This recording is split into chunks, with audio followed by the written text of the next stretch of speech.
다윗은 시편 139편에서 자신과 늘 함께 계신 주님을 이렇게 표현하고 있습니다. 주님은 마치 나를 샅샅이 살펴보셔서 나를 환히 알고 계신다고 말입니다. 내가 앉아 있거나 서 있어도 주님은 다 아신다는 겁니다. 심지어 자신의 생각도 다 아신다는 것이죠.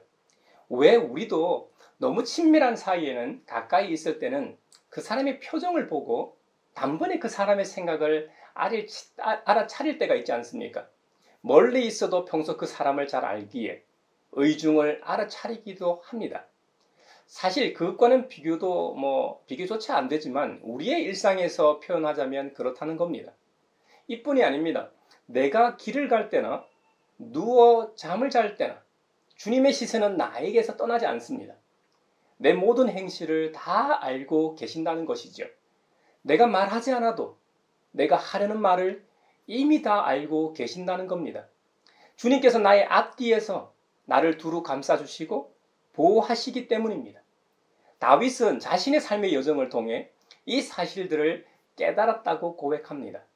이 사실들이 너무나 놀라워서 감히 측량할 수조차도 없다고 합니다. CCTV를 생각하시면 쉽게 이해가 가실 겁니다. CCTV가 사생활 침해의 우려가 있죠. 하지만 공적 업무나 교통사고나 범죄 사건에 있어 결정적 증거가 되는 것도 CCTV입니다. 긍정적인 면과 우려되는 면이 다 있죠. CCTV는 저장 공간이 무제한이 아닙니다.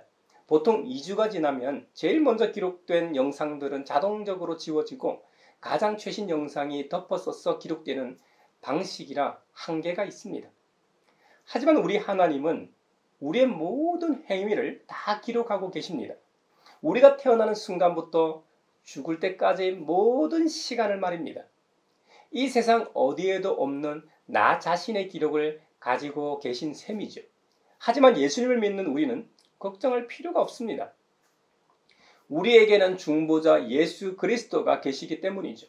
예수님은 우리를 변호하시기 때문에 그렇다고 내 마음대로 아무 범죄나 저질러도 된다는 말이 아닙니다. 성도는 양심이 작동하기 때문에 그럴 수가 없습니다. 조금의 잘못도 스스로 마음에 거리낌이 생기고 또 하나님 앞에서 죄에 대한 수치심이 생겨 거짓말을 해도 심장이 벌렁거리고 손발이 다 떨립니다. 어떤 상황 속에서도 하나님께서는 우리와 함께 하셔 우리를 지키고 보호하시는 분이심을 기억하십시오. 다윗의 간증에 의하면 자신이 주님의 낯을 피하기 위해 하늘로 올라가더라도 주님께서는 거기에도 계십니다. 심지어 스월에다 자리를 펴더라도 주님은 거기에도 계십니다. 내가 저 동력 너머로 날아가도 계십니다. 바다 끝 서쪽으로 가서 거기에 머물러도 거기에 계십니다. 여러분, 팔레스타인의 지리적 위치를 알면 이 말이 이해가 됩니다. 요단강 이 동쪽은 고원지대고 더 동쪽에는 광활한 아라비아 사막이 펼쳐집니다. 그리고 요단강 서쪽은 지중해 바다입니다. 그래서 다윗이 저 동력 너머로 날아가도 거기 계시고 바다 끝 서쪽으로 가서 거기에 머물러도 거기에 계신다고 표현했던 것입니다. 이 모든 것이 가능한 이유를 시편 139편 7절에서 기록하고 있습니다. 내가 주님의 영을 피해서 어디로 가며 주님의 얼굴을 피해서 어디로 도망치겠습니까? 하나님은 영으로 존재하시기 때문입니다. 하나님은 우리처럼 형체로 존재하시는 분이 아닙니다. 예수님께서 뭐라고 하셨는지 여러분 기억나십니까? 하나님은 영이시다. 그러므로 하나님께 예배를 드리는 사람은 영과 진리로 예배를 드려야 한다. 이 피조 세계에서 예배라는 제의, 즉 제사를 드리는 존재는 우리 인간밖에 없습니다. 하나님께서 우리 인간만이 예배하고 찬양하는 존재로 만드셨기 때문입니다. 우리 인간의 몸도 다른 동물이나 물고기, 새 등과 같이 뇌나 이 심장 같은 이 주요 장기나 기관으로 이루어져 있습니다. 전도서 3장에 보면 유일하게 인생과 짐승 모두에게 혼이 있다고 기록하고 있습니다. 원문으로 보면 둘 다 영이 있다고 합니다. 이 영을 원어로는 루아흐라고 이렇게 말을 합니다. 그래서 둘 다 루아흐로 되어 있습니다. 하지만 인간의 영은 위로 올라가고 짐승의 영은 아래 땅으로 내려간다고 합니다. 영이라고 하는 히브리어 루아흐에는 여러 가지 의미가 있는데 인간의 영은 창조 때 하나님께서 불어 넣으신 하나님의 입김, 후 하는, 그러니까 하나님의 입김으로 생명의 근원이 되는 영을 말하고 짐승의 영은 그냥 숨결로 숨쉬는 존재가 되게 하는 것입니다. 생명체가 됐다는 것이죠.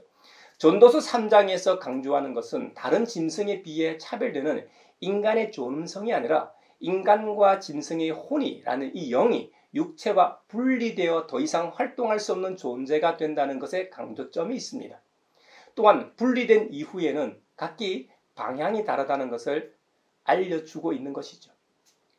이렇듯 하나님께서 우리에게 생명을 주셔 하나님처럼 우리도 영적인 존재이지만 육체라는 몸을 입고 있는 우리는 눈이라는 이 감각기관을 통해서 세상을 바라봅니다. 이 눈이라는 것은 너무나 신비하죠. 물체에서 반사된 빛을 우리의 눈에 있는 이 여러 기관들이 자극으로 받아들여 물체의 모양과 색깔, 형태 등을 구별하게 됩니다. 인체의 모든 장기들과 세포들은 과학으로도 다 풀기 어려울 정도로 매우 정교하게 설계된 장치입니다. 그 중에서도 이 눈이라는 것은 정말 신기합니다. 오늘 설교를 위해서 자료를 찾아보았습니다. 카메라를 가지고 계신 분들은 이해하기 더 쉬울 겁니다. 카메라 구조는 사실 간단합니다. 빛을 모아 빛이 통과하는 이 렌즈가 있습니다. 렌즈를 통과한 빛은 조리개를 통해 빛의 양을 조절합니다. 그 다음 그 빛을 차단하고 노출시켜 최종적으로 사진을 찍는 장치가 이 셔터입니다. 그리고 빛의 양이 조절된 빛이 상을 맺는 곳이 필름입니다. 필름에다 영상을 기록하면 아날로그 방식의 카메라가 되고 이미지 센서의 영상을 투사하여 촬영한 다음 메모리 카드에 저장하면 이것을 디지털 카메라라고 합니다. 우리가 가지고 있는 휴대폰도 디지털 카메라를 장착하고 있습니다. 카메라 렌즈에 해당하는 것이 우리 눈의 바로 수정체입니다. 카메라 조리개에 해당하는 것이 우리 눈의 홍채입니다. 이 까맣고 갈색인 거 있죠. 홍채 가운데는 동공이라는 어두운 부분이 있어 밝은 곳에는 이 동공이 축소되어 빛의 양을 줄이고 어두운 곳에서는 동공이 확대되어 빛의 양을 늘립니다. 카메라의 셔터에 해당하는 것이 우리 눈의 이 눈꺼풀입니다. 눈꺼풀. 깜빡깜빡하는 거 있죠. 눈꺼풀을 깜빡할 때마다 빛이 차단됐다 노출됐다 하는 것을 느끼죠. 그리고 카메라의 필름에 해당하는 것이 우리 눈의 망막입니다. 수정체 안쪽에 있는 망막. 잘 알다시피 망막에 맺힌 상이 시신경을 통해 대뇌로 전달돼 물체를 볼 수 있게 되는 원리죠. 너무 신비하지 않습니까? 카메라는 아무리 비싸고 좋은 카메라라고 해도 렌즈를 교환해야 합니다. 하지만 우리의 눈은 수정체를 둘러싸고 있는 선모근이 있어 이 선모근이 수정체를 잡아당기면 수정체가 얇아져 먼 곳을 볼 수 있게 되고 선모근이 잡아당긴 수정체를 풀어주면 수정체가 두꺼워져 가까운 곳을 볼 수 있게 됩니다. 이런 정교한 인체의 신비를 무엇으로 설명할 수 있을까요? 우리도 건물을 짓거나 반도체를 만들 때는 고도의 과학과 기술을 통해 개발하게 됩니다. 외부의 지적인 존재를 통해 정교하게 설계되었기 때문에 결과물이 나옵니다. 이게 과학입니다. 저는 과학자가 아니기 때문에 과학적으로 우주 탄생과 인류의 탄생 과정을 아니면 그 기원을 과학적으로 설명할 수는 없습니다만 우주나 인류의 발전 과정이 빅뱅과 진화의 방식이 됐든 그것이 중요하다라기보다 이성적으로 판단할 때 우리의 육안으로 가늠할 수 있는 물체의 개발과 발전을 보듯이 우주나 생명체의 기원은 창조주 하나님의 측량할 수 없는 매우 정밀한 설계가 아니고서는 설명이 불가능하다고 믿는 것이죠. 다윗이 자신의 일생에 함께 하신 하나님의 존재를 설명하는 과정에서 어떻게 주님이 항상 함께 하셨는지 다윗이 말하지도 않았는데 어떻게 미리 다윗의 생각을 아셨는지 설명하다 CCTV 그리고 눈의 신비와 그것을 조금 닮은 카메라를 설명하게 되었습니다. 하나님은 우리처럼 눈으로 볼 수 있게 육체로 존재하시는 분이 아닙니다. 다윗의 증언처럼 영이신 분입니다. 우리 예수님께서도 확증하셨던 것처럼 영으로 존재하시는 분입니다. 우리도 물론 영적인 존재이지만 이 땅에 사는 동안에는 영적인 존재로서 이 육체의 한계를 잊고 있기에 우리의 시각으로는 하나님을 볼 수 없는 것입니다. 다윗을 비롯하여 믿음의 조상들과 함께 하신 하나님은 지금도 살아계셔, 아니 영원히 살아계셔 우리와 함께 하시는 분입니다. 그러므로 우리가 좌로나 우로 치우치지 않게 중심을 잡아주시고 우리보다 앞서 행하시고 우리의 뒤를 봐주시는 분입니다. 그래서 우리가 그 하나님을 믿고 의지하는 것입니다. 이제 다윗이 고백하고 노래했던 시편 139편은 우리의 시편이기도 합니다. 다윗과 함께 하신 하나님을 믿기만 하면 다윗에게 하신 것처럼 동일하게 우리와도 함께 하시기 때문입니다. 시편 139편이 저와 여러분의 시편이 되길 축원합니다. 창세기 28장에는 야곱 이야기가 기록되어 있습니다. 야곱은 아브라함의 손자요 이삭의 쌍둥이 둘째 아들이었습니다. 근데 이 쌍둥이는 엄마 태중에서도 서로 싸웠다고 기록하고 있습니다. 좀 이해가 안 가긴 합니다만 서로 먼저 나오려고 했는지 야곱은 먼저 태어난 형 에서의 발 뒤꿈치를 붙잡고 나왔다고 성경은 기록합니다. 이것을 문자적으로 이해하시면 성경이 엉터리 책으로 보일 겁니다. 사실 의학적으로 생물학적으로 아기가 엄마의 골반을 통해 세상으로 나옵니다. 근데 어떻게 아기가 앞에 나가는 아기의 발 뒤꿈치를 잡고 나올 수 있겠습니까? 과학이 고도로 발달한 오늘날에도 그것은 불가능합니다. 자연분만은 말할 것도 없고 제왕절개로 나온다고 해도 큰 수술이라 이 위험도가 높아 하나씩 빨리 아기를 꺼냅니다. 그리고 개복한 부위를 빨리 봉합해야 감염이라든지 수술 후유증이 적습니다. 그런데 어떻게 뒤에 출생하는 아기가 앞에 나가는 아기의 이 발 뒤꿈치를 잡고 출생할 수 있겠습니까? 또 방금 출생한 아기는 다른 아기의 발 뒤꿈치를 잡을 만큼 손 크기가 안 되고 손이 작아요. 발 뒤꿈치를 잡을 만큼의 근력도 없습니다. 사람에게는 소근육과 대근육이 있죠. 손은 소근육에 해당됩니다. 우리 쌍둥이가 두 돌이 됐는데도 아직까지 소근육이 그렇게 발달하지 않았습니다. 그건 제가 쌍둥이 아기를 낳아 키우고 있기 때문에 너무나 잘 압니다. 야곱이 에서의 발 뒤꿈치를 잡은 사건은 문자적으로 보시면 안 되고 영적이고 예표적인 의미를 지닌 하나님의 섭리로 이해하셔야 합니다. 야곱의 이름은 잘 알려진 대로 발 뒤꿈치를 잡는다라는 뜻으로 다른 의미로는 속이는 자, 사기꾼이라는 뜻을 지니고 있습니다.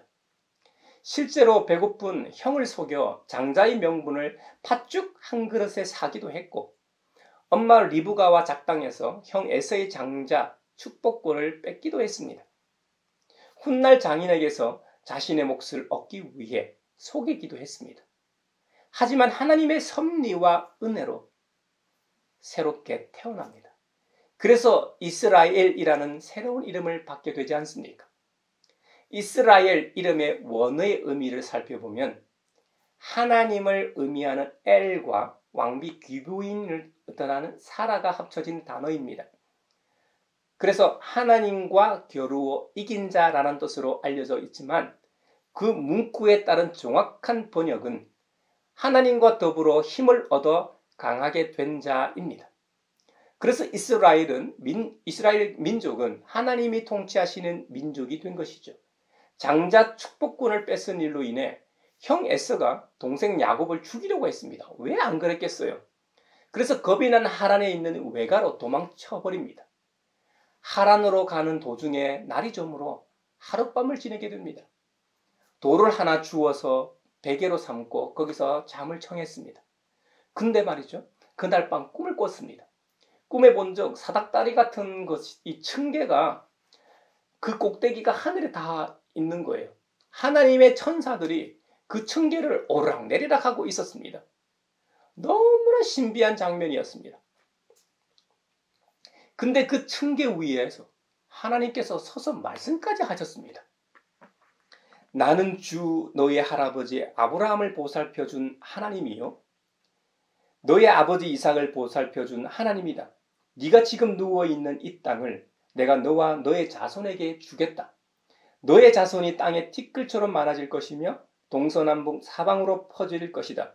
이 땅 위의 모든 백성이 너와 너의 자손 덕에 복을 받게 될 것이다. 내가 너와 함께 있어서 네가 어디로 가든지 너를 지켜주며 내가 너를 다시 이 땅으로 데려오겠다. 내가 너에게 약속한 것을 다 이루기까지 내가 너를 떠나지 않겠다. 너무 생생하고 놀라 야곱이 잠에서 깼습니다. 그리고 이렇게 고백합니다. 주님께서 분명히 이곳에 계시는데도 내가 미처 그것을 몰랐구나. 그래서 야곱은 그곳 이름을 하나님의 집이라고, 하나님께서 머무시는 하나님의 집이라는 뜻의 베델이라고 불렀습니다. 많은 교회에서 베델이라는 이름을 보았을 겁니다. 모이는 장소 이름이 베델일 수도 있고 청년부 이름이나 장년부 기관일 수도 있고요. 제가 자랐던 모교회에도 예전에 이 청년부 이름이 베델이었습니다. 이 땅에 베델이라는 이름을 가진 모든 곳에 그 이름의 의미처럼 진짜 하나님의 집이길 축원합니다. 야곱도 그곳에서 맹세합니다. 자신이 꾼 꿈처럼 정말 하나님께서 자신과 함께 하셔서 나를 산채로 안전하게 아버지 집으로 돌아가게 해주시면 꿈에 나타난 주님께서 하나님이 되실 것이고 자신이 베개로 삼았던 돌을 기둥으로 세운 이 돌이 하나님의 집이 될 것이며 하나님께서 주신 모든 것의 10분의 1을 하나님께 드리겠다고 맹세합니다. 우리도 잘 알다시피 훗날 야곱은 안전하게 고향 땅 아버지의 집으로 돌아오게 됩니다. 그리고 약속대로 야곱은 베델에서 맹세했던 대로 이행하며 살게 되는 것을 성경을 통해 봅니다. 다윗이 고백했던 영이신 하나님을 야곱도 체험하게 됩니다.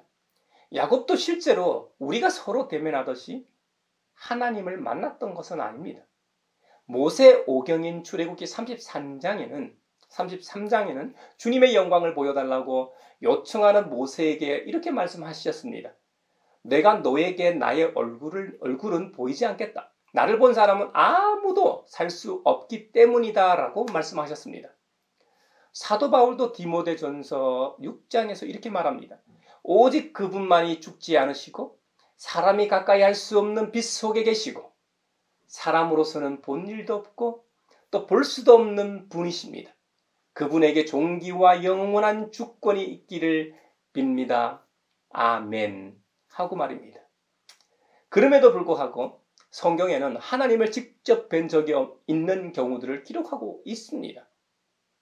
모세의 경우 주님께서는 마치 사람이 자기 친구에게 말하듯이 모세와 얼굴을 마주하고 말씀하셨다고 기록하고 있습니다. 하나님께서 모세에게 분명히 하나님을 보면 죽는다고 하셨는데 왜 모세는 죽지 않았을까요? 이 말은 직접적으로 하나님의 얼굴을 마주 보았다는 뜻이 아닙니다. 이사야 예언자도 성전에서 하나님의 영광을 보았을 때 뭐라고 말한 줄 아십니까? 스스로 망하게 되었다고 고백하였지만 실제로 죽지 않았습니다. 모세나 이사야 예언자 둘 다 하나님의 본체를 본 것이 아니라 하나님의 영광의 일부 혹은 그 상징적 형태를 보았기 때문입니다. 창세기에서 야곱이 형을 피해 외가로 갔다가 돌아오는 길에 약복 강나루에서 하나님과 씨름하여 이기고 새로운 이름 이스라엘을 받았습니다. 이스라엘이라는 이름의 뜻이 하나님과 겨루어 이겼다는 뜻입니다. 아니 앞에서 정확한 원문의 의미를 말씀드렸다시피 하나님과 더불어 힘을 얻어 강하게 된 자라는 뜻이죠. 야곱은 이스라엘이라는 새로운 이름을 주신 하나님께 당신의 이름이 무엇입니까? 가르쳐달라고 간청하고 그분은 알려주시지 않습니다. 이에 야곱은 내가 하나님의 얼굴을 직접 뵙고도 목숨이 이렇게 붙어 있구나 하면서 그곳 이름을 뭐라고 한 줄 아십니까? 브니엘이라고 하였습니다. 브니엘은 하나님의 얼굴이라는 뜻입니다. 베델은 하나님의 집, 브니엘은 하나님의 얼굴. 여기서 야곱이 대면한 것은 하나님의 얼굴, 본체가 아닙니다. 하나님의 사자인 천사입니다. 보수적인 신학자들은 야곱이 야복강에서 만난 분은 제2위의 성자 예수님이라고 해석하기도 합니다. 왜냐하면 성삼위일체 하나님 중 우리의 눈으로 가시적으로 볼 수 있는 분은 오직 성육신하신 예수 그리스도 뿐이기 때문이죠. 여기서 중요한 것은 야곱이 진짜로 하나님의 현현을 목도했느냐 안 했느냐가 아닙니다. 야곱이 하나님 뵙고도 죽지 않을 정도로 특별한 계시의 은혜로 나타내셨다는 것이 중요합니다. 또 다른 의미는 살아계신 하나님께서 당신의 백성과 교제하실 만큼 사랑하시는 분이라는 겁니다. 그리고 우리를 만나기 위해서 창조주의 옷을 직접 벗으시고 스스로 피조물의 의복을 입을 만큼 낮추신다는 겸손이 중요합니다. 무엇보다 장차 있을 그리스도를 나타내는 예표를 보여주셨다는 점이 중요합니다. 우리가 성경을 읽을 때마다 하나님의 현현을 목격하거나 직접 뵌 사건들을 너무 부러워하지 말고 앞서 설명한 의미를 되새기시기를 바랍니다. 예수님께서 성육신으로 이 땅에 현현하시고 부활승천하신 이후로는 보혜사 성령님을 우리에게 보내셨습니다. 성경은 그 보혜사 성령님이신 하나님의 거룩한 영이 우리와 함께 하신다고 말씀합니다. 로마서에 의하면 하나님의 영이 함께하는 자만이 하나님의 자녀라는 것이죠. 하나님의 영이 내주하시는 사람만이 창조주 하나님을 아빠, 아버지라고 부를 수 있다는 겁니다. 로마서 8장에서는 흥미롭게도 모든 피조물에 대한 구원을 또한 언급하고 있습니다. 요즘같이 기후위기와 생태 환경이 주요 의제와 담론으로 자주 언급된 시기도 없을 겁니다. 로마서 8장에 의하면 심지어 피조물이 하나님의 자녀들이 나타나기를 간절히 기다리고 있다고 말합니다. 사실 자연 환경은 창조주 하나님께서 만들어 놓으신 창조 섭리와 자연 법칙에 따라 돌아가고 운행합니다. 빙하기가 필요할 때는 빙하기가 있었고 온난화가 필요할 때는 다른 시기보다 온도가 상승하기도 했습니다. 그로 인해 큰 변화들이 있었지만 그것들은 하나님께서 설계하신 대로 지구의 건강을 위해 작동하는 원리들이었습니다. 자연에도 보면 자연 발화하여 큰 산불이 지금도 곳곳에서 나기도 합니다. 그로 인해 그 숲에 살던 많은 생물들이 희생당하기도 하고 파괴되기도 합니다. 하지만 시간이 조금 지나면 그 회복 속도가 놀라울 정도로 빠릅니다. 하지만 산업혁명 이후 인간이 만든 생태 환경은 지구를 점점 파괴하여 왔습니다. 오늘날은 그 어느 때보다 지구 온난화의 속도가 빠르고 그로 인해 기후 위기가 상상을 초월합니다. 원래 한반도는 전 세계적으로도 사계절이 가장 뚜렷한 지역입니다. 하지만 지금은 여름, 겨울은 길고 봄, 가을은 짧아졌습니다. 지금은 장마 시즌이죠. 근데 기상학자들은 이제 장마가 아니라 우기라고 불러야 한다고 말들 합니다. 우기 말이죠. 그리고 동남아에서나 보던 스콜이 생겼습니다. 갑자기 맑은 하늘에서 소나기가 쏟아지다 언제 비가 내려나는 듯이 해가 쨍하는 것을 스콜이라고 하지 않습니까? 요즘 실제로 스콜을 자주 경험하고 있습니다. 비 내리는 양도 너무 많습니다. 충북 괴산댐 원류도 저는 처음 봤습니다. 예전에는 원류라는 단어도 몰랐습니다. 댐이 만수위를 넘어 댐 위로 물이 흘러 넘치는 이것을 원류라고 합니다.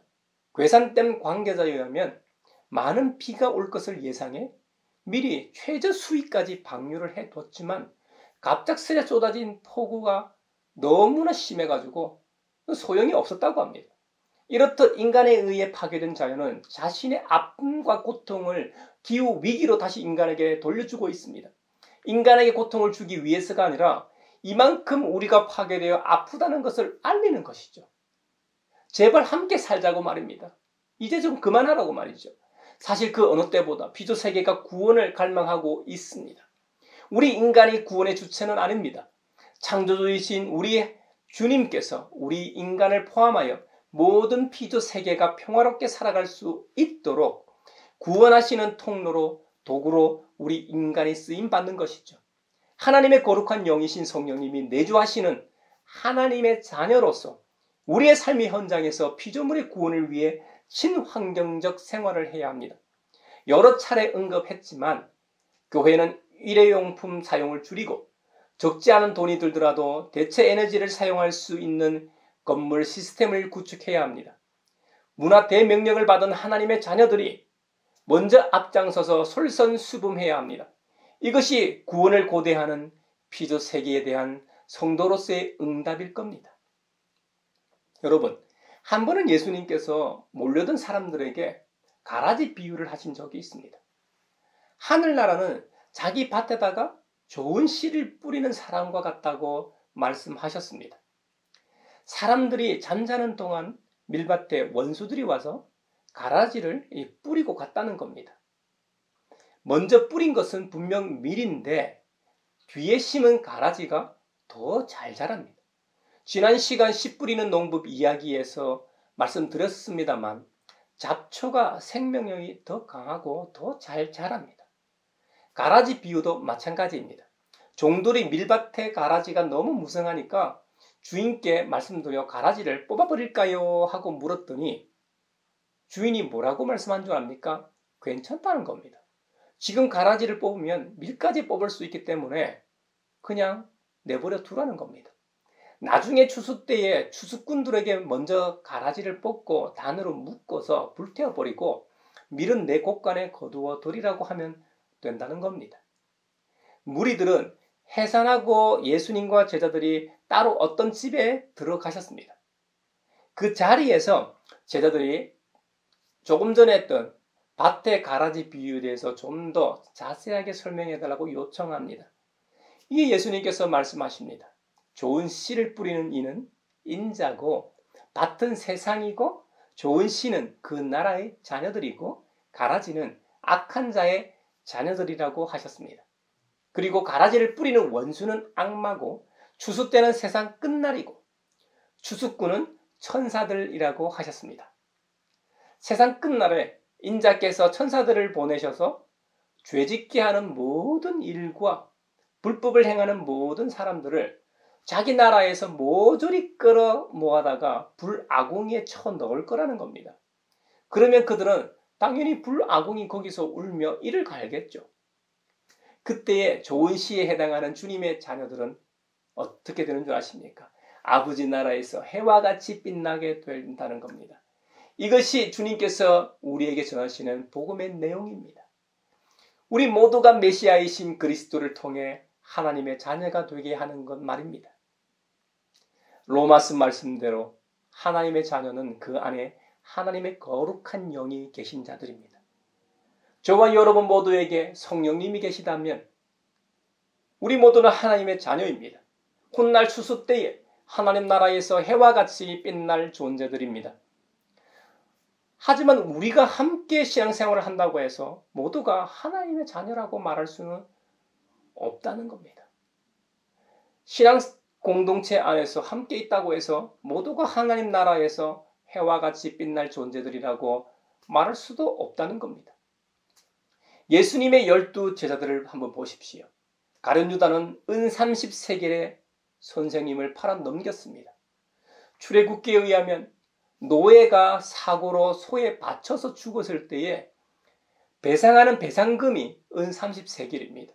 가룟 유다도 다른 사도들처럼 주님이 부르셨고 그 부르심에 응답했던 제자입니다. 그도 다른 사도들처럼 분명히 주님의 말씀을 들었습니다.